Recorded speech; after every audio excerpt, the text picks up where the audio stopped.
Šiandien mano žinutė turėjo būti, kad kas būna, kai aš patenku į tylos spąstus. Kas tie tylos spąstai?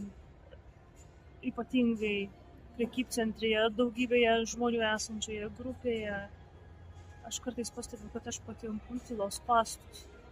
Tai yra, kai aplinkui viskas zuja, viskas aplinkui zuja, o aš esu kažkokiose tylos spąstuose.